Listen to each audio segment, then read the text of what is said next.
Hello so piu nau te ho tuni ni khon zong tu sim dang khat na ngai khom kit taw hete tuni ni khwa tu sim na ngai khom kit dio chuile malai tu sim mai rang ko le sipin thei tu sim a hi che tu sim hi nang ma he dan to ki bang lo mai the hi aji chu kan zong za ni in ka hen khat zo zong phatichan ka he ta pon comment khat a request ong do zu ja kapite khat ka hin do a hecha kona cho tuni ni khwa hi ngai theidinga ka hin bol do hin lunglut ta abula kona chaina change anangai din kan ti move chula hecha chen la hungwa lu na subscribe bol lo lai hon zong ngai lu nei puma subscribe ni hin bol pi di win zong kong ta ve ton tu sim chu ngai pan taw hete khosung khat hen mai lang ko kiti le sipin the kiti mei thai chagel hi ana umin a hi ni khat hi mai lang ko no le sipin the no chu godalu in a chi hlonin a hi le mai lang ko no chun ngakyau hilovin bulbut uililo ho jong chu alu tha in sipin the no wang chun ngata ta ho bu akila in a hi pha chom khat zawin sipin the no chun mai lang ko no komin golno izat na kimu hitam atin aga aven ahila bulbut zo atam zo tai choin sipin theinu a mailang ko anun zong aga aven ahila ngata keu se hi pharin athang sa hle azengin epi kilole akila pi theidam tin lunggel phalota chu ahin nei pantai phechepet laita chun vadungal langa kanga ki khai ho chu sipin theinun amun kanga apaiza ho kho kana wadin kalopi nomi atin ehila mailang ko non zong ken zong kalo nomi hungin galo hite atin chen amani zong kanga lo ding chun achi thon tai sipin thenu komin golno nang chi masa o atin thinglong khat achun alampin dil thu na lai ta pha thon phanin a golno cho dil sungin ason hlan ehila sipin thenu cho tuila konin ahung do thei tapon athi dan lo tan hi choin angalu do zo se cho ahin kila in lamin achang sen ahung kile tai in ahung thon phanin sipin thei cho mailang ko nu komin agachin aza hello kanu haza hitam itile ama hungwai hlungding hamtin aga dongin ahile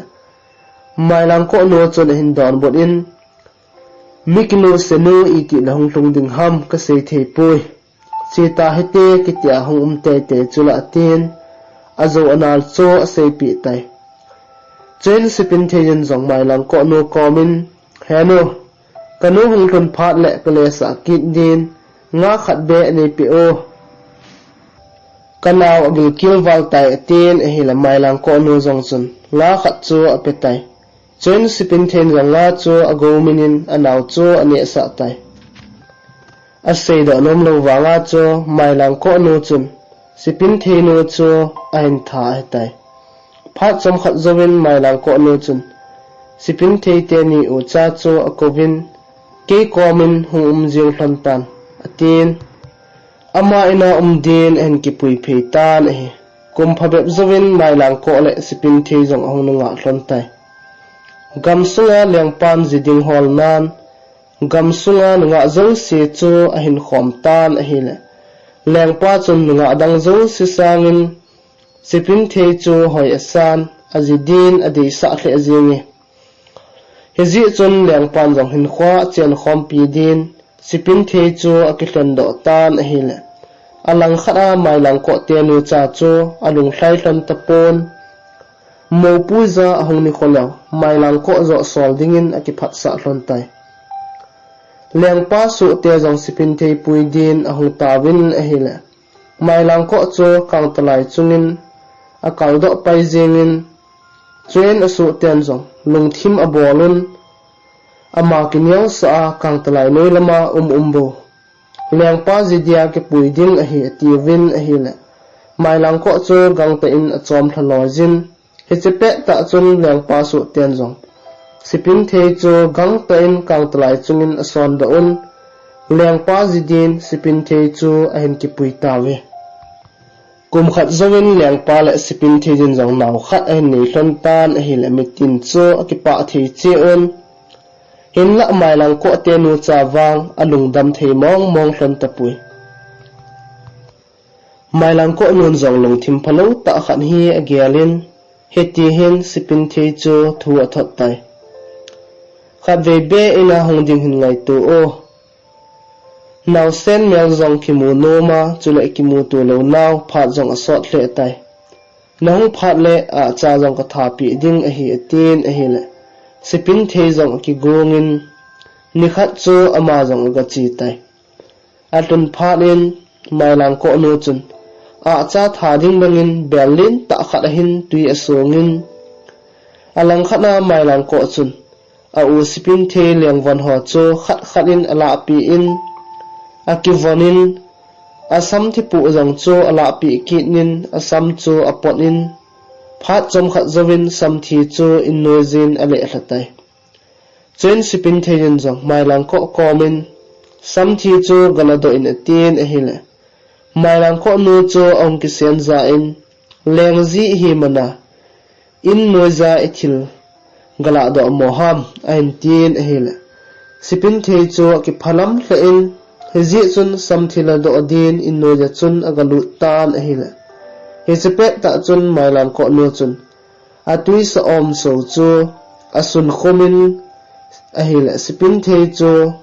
amunin athidan tai azingni khon leng pa jong azingai pen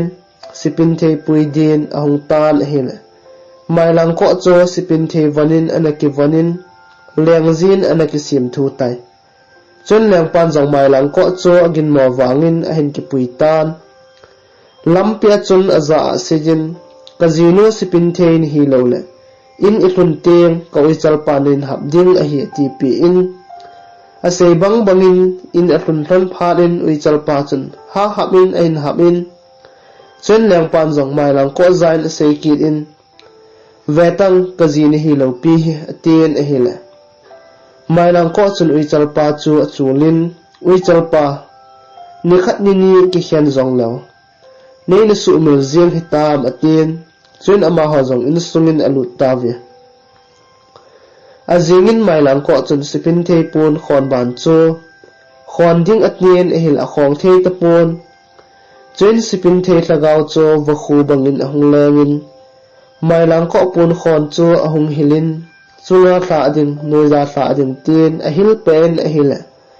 lengpa chun va khu chu mu do phanin amanin in sungin a koi tai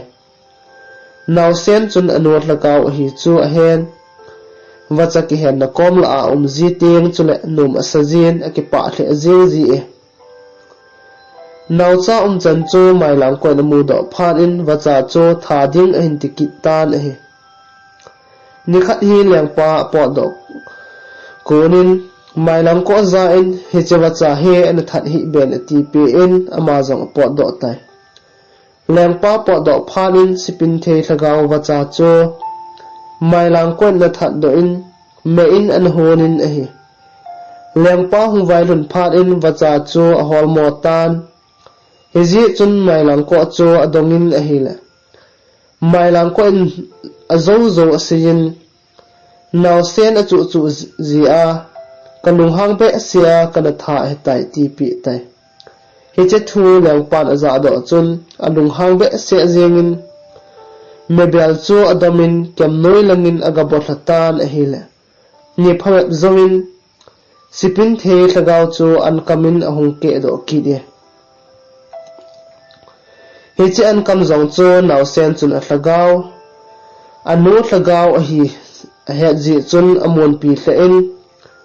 an kam phung kom la adunga akichep ji teng chule num asa hle azin khu zong a phaji pon a hile chapang pa chan ji chun mai lang ko chu alung hang hle in he ji chun an kam phung zong chu ain that kit tan e ni phawep zowin sipin thei tlagaw zong chu leng pa le tula sai se phungin ahung ke do kin in se phung chu all in ong khanglin ong ga do tai azi san na pele chun sipin the thlagau chu len ta khat a hin aga do in a hile he che jong chu mai lang ko chun avet nom kit pon hin la leng pan aga dang zo se wang na kilo wa na ne the zo hinai ama wang achung pe na agalin pen pa wang kho koi man na tham lo the lo dio a hi ten a se ye leng pan aza da sa san ni khat leng pa po do ka in se agalin pen chu mai lang ko chun an lo pul ki tan a hi se ga chu gamang lamin akili mang tai leng pa hung vai thin pha in se ga chu amutapon hizi chun alung hang khe zengin a hol hol wangin amuzodi tapui se ga chu gamla chun ahong ki ke asun a ho chu in ahong so da in asunga ga chu sipin the a hin sipin the chu mihim ahong kinung so ki in he che in sunga chun achang se in achang tai he ti chun phatna ni kho ahong chal chalin a hin naw sen yong chu ahong khang len che che in gamla a wachakap the jong ahong hetan he ji chun chapang pa chu ni khat gamla a wachakap dingin a chen a hila gamang noiza anu sipin the chen na invel la chun agawa alut khatai sipin thirin jong achapa mu do pharin achapa hi chu a hedo pajin he ji chun achapa chu a in suin a puilu in ne the tuita ta ho chu ane sa in asil thiengin in lamin anung sol kitai he ti chun achapa chu ni sile anu komin ahung zin nom ta le lung mong ta in anu komin a umzin ne the tuita ta ho jong chu ane zin anon asil thieng zo phat labo in langin apinung le bab zin a he hitya ni si achapang pa chi jing phat chun leng pan achapa chan chu aven a hile kidang asan chule ni dang to abang tapon hizi chun ni khat hi achapa nung chu gu chim chan azui hitan a hile sipin thejin ngai lut na nei ta chapa ana umpi chu amgamu do tai leng pa jong in sunga chun gu thimin agalutin sipin the chu achop la mat thu jeng tan a hile sipin the chu akichan leng pa za in nei hlan atin aka to thu jeng wangin leng pa chun hranom tapon a in lamin a hin kinung pujin a room sung khat a chun a sel tai leng pa chu mai lang ko chan le thil bol ho ji chun alung hang be se zengin mai lang ko chu tha do ding lung a hin yal tai he ji chun ni khat mai lang ko nu te chu aga kovin mai lang ko nu te hong ding ji chun alam tu din akigongin mai lang ko chu tui the pu sa in tui khai din asol tai phat chom khat zongin mai lang ko zong tui khaya chi chu ahong vai hlum kit tai mai lang ko in leng pa komin ka tui pu nei nga o tien a hila leng pan zong nim zet in ati pi in ahong nim zet phat in atui pu pum chun mai lang ko chu leng pan alol asat tanin mai lang ko sa chu ahonin mai lang ko nu te jong chu leng pan ako na bangin ahong tawin ahong tun phanun leng pan jong mai lang ko nu te lim nan bulame hun ho chu ani sa tai abuni pet ma chun mai lang ko naw nun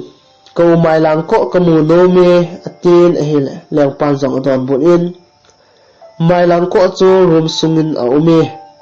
ama hung do ngal lo le leng pa room sunga mi hlam lut phal ai pui tin adon bul e